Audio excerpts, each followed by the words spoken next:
कि रमज़ान के अंदर हम देखते हैं कि लोग वेट कम कर रहे होते हैं लेकिन उनका वेट बढ़ जाता है। समोसा ज़्यादातर लोग इफ्तारी में इंटेक कर रहे होते हैं, तो समोसे के बारे में थोड़ा गाइड। जैसे ही हम रोज़ा इफ्तार करते हैं तो बहुत ज़्यादा एक तो पानी पीना शुरू हो जाते हैं लोग, 5-5 ग्लास पानी आपकी बॉडी, आपको स्टमक इशू होना शुरू हो जाता है। तो वो जितनी भी दिन की द राइट पैटर्न इसके, आप जब रोज़ा इफ्तार किया तो आप किसी भी खजूर से, अब हम ले क्या रहे हैं समोसा, अब हमें इस चीज़ का अंदाज़ा नहीं है कि वो जो तेल बनता है शायद मैं उसको तेल भी ना, गाड़ियों का ऑयल भी उसमें यूज़ किया जाता है, and this is the reality जो हमें नहीं पता। हेलो अस्सलाम वालेकुम नाज़रीन, QAS हेल्थ में आप सबको खुशामदीद। उम्मीद करते हैं आप सब खैरियत से होंगे। रमज़ान में हम बात करने जा रहे हैं कि रमज़ान के अंदर स्पेशली लोग अपना जो वेट कम कर रहे होते हैं, लेकिन उसके साथ साथ अपोजिट चीज़ ये भी हो रही होती है कि उनका वेट बढ़ रहा होता है। हालांकि सारा दिन वो रमज़ान में रोज़े में गुजार रहे होते हैं, एक उनका एपिटाइज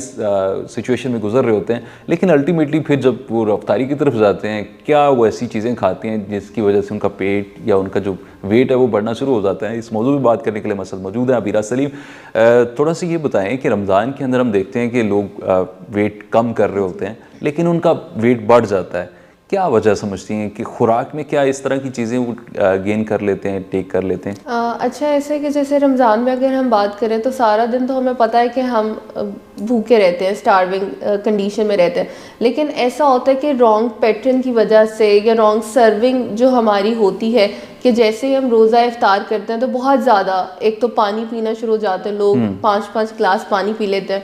उसके बाद जितनी भी चीज़ें हैं, खाना हो गया या बेकरी आइटम्स रखी हुई होती हैं, दही भल्ले होते हैं, समोसे होते हैं, तो एक ही दम से उसी टाइम पे आप इतना खाना इंटेक कर लेते हैं उससे। और मीठे मशरूबात का भी ज़्यादा रुझान है वो जी इंटेक जी बिल्कुल, रमज़ान में कि इफ्तारी में एकदम से आप इतना ज़्यादा खाना इंटेक कर लेते हैं कि वो जो जितना भी आपके सारे दिन की स्टार्विंग होती है वो कॉम्प्रोमाइज़ हो जाती है, आपकी बॉडी, आपको स्टमक इशू होना शुरू हो जाता है। तो वो जितनी भी दिन की स्टार्विंग होती है, ना कि आप वेट लॉस करें, आप वेट गेन की तरफ जाना शुरू हो जाता है। हालांकि द राइट पैटर्न इसके, आप जब रोज़ा इफ्तार किया तो आप किसी भी खजूर से, जिस तरह सुन्नत भी है कि आप खजूर से रोज़ा इफ्तार करें और उसके बाद कुछ भी हल्का फुल्का खा लें, उसके बाद आप टाइम दें अपने स्टमक को रेस्ट का, फिर आप इशा की नमाज अदा करें और उसके बाद आप खाना खाएं।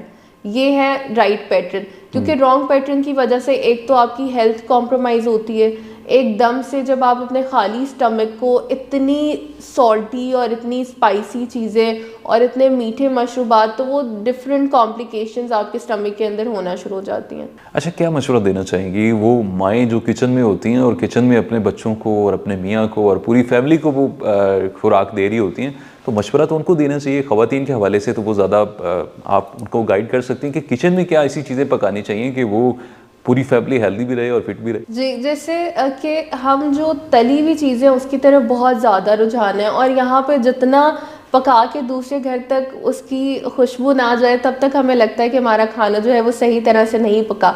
ऐसा नहीं है, आप अपने खाने के अंदर जो है डिफरेंट वेजिटेबल्स, सब्जियां हैं, दालें हैं, चावल हैं, उसको पकाएं, लेकिन इतना ना पकाएं कि उसके अंदर जितनी भी न्यूट्रिशन है वो ख़त्म हो जाए। और कोशिश ये करनी चाहिए कि तली हुई चीज़ें उस टाइम पे कम से कम रखें। आपके पास देखें कितनी सैलड है, चने की सलाद है, मैकरोनी सलाद है, अंडे की सलाद है, ये इतनी चीज़ें हैं। फिर दही भल्ले हैं, अगर आप उसके अंदर ज़्यादा दही का इस्तेमाल करते हैं, मसाले कम रखते हैं, तो वो भी आपका हेल्दी है।